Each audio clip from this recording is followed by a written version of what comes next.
Joining us now to discuss these new regulations, the chairman of the subcommittee on the energy and power of the full House Committee on Commerce and Energy. It's a long title for my old friend Ed Whitfield of Kentucky. Ed, welcome to America's Forum. Well, JD, thanks so much for the opportunity, and it's great to visit with you again. I know I see you periodically and certainly enjoyed the time you were in Congress as well. Well, Ed, we've got a story today that some have characterized as Obamacare for the air. Is that what it is, or is this basically cap and trade by another means, by executive order?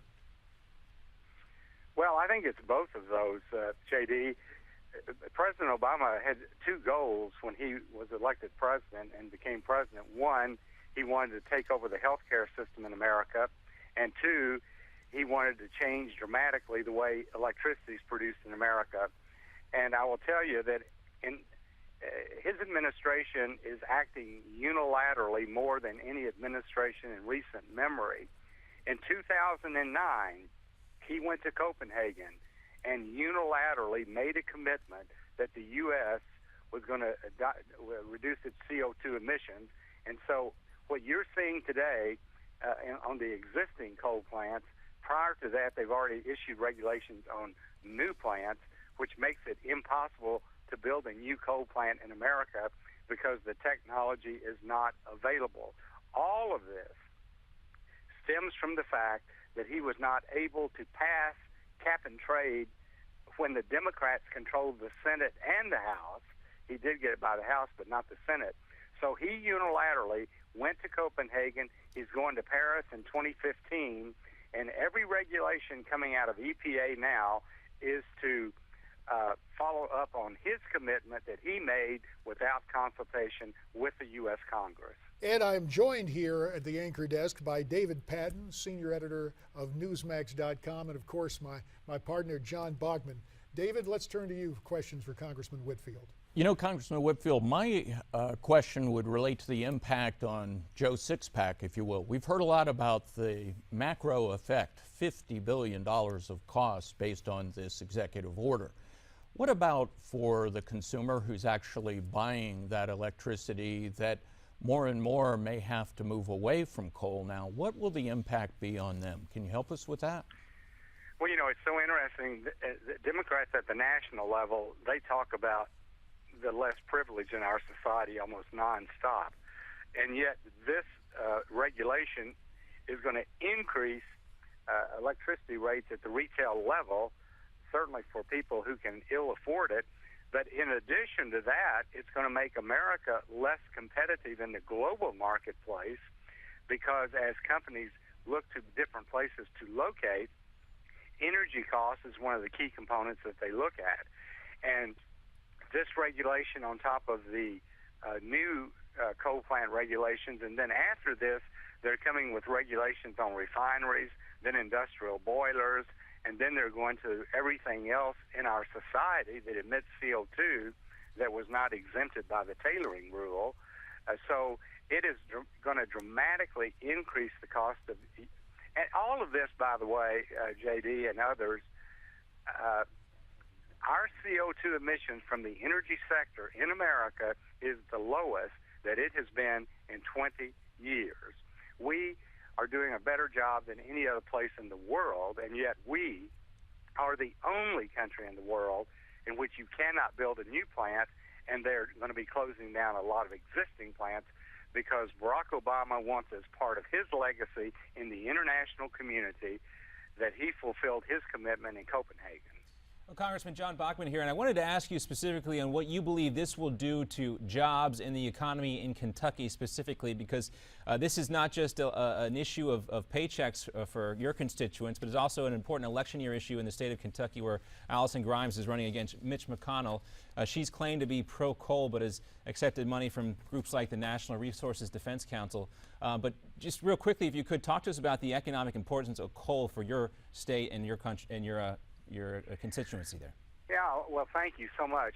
Certainly, it's very important in Kentucky. About 94% of our electricity comes from coal, but it is much broader than just Kentucky because coal still provides around 42% for electricity nationwide. And as far as the election in Kentucky, I don't think Allison Lundergan Grimes is going to do very well because Barack Obama's approval ratings are so low, not only because of what he's doing with the coal industry, but also because of the Obamacare. You know, this president has been so misleading. He's not truthful. He's duplicitous, and he is not popular at all in the state of Kentucky. And Allison Lundergan Grimes will have an extremely difficult time separating herself from Harry Reid, Barack Obama, and Nancy Pelosi. And that's why we probably won't see the president in Kentucky anytime soon in this campaign year anyway. Well, speaking of difficult times, Ed Whitfield, what about the legislative situation now with the president bragging that he had a pen and he had a phone, and by executive fiat essentially saying, you guys didn't want to pass cap and trade, I'm going to do it my way through the EPA. What can be done to stop this? Well, JD, as you know, we've passed a lot of legislation on the House side. We've already passed legislation that, one, would stop his regulation on the new coal plants. We basically said you can build a new coal plant in America as long as you use the best available control technology. And in that same legislation, we also said that Congress would set the effective date for any regulation relating to existing plants. But unfortunately, with Harry Reid in control of the Senate, we've passed 30 or 40 bills relating to these environmental regulations, but without the Senate taking up action, we're sort of stymied.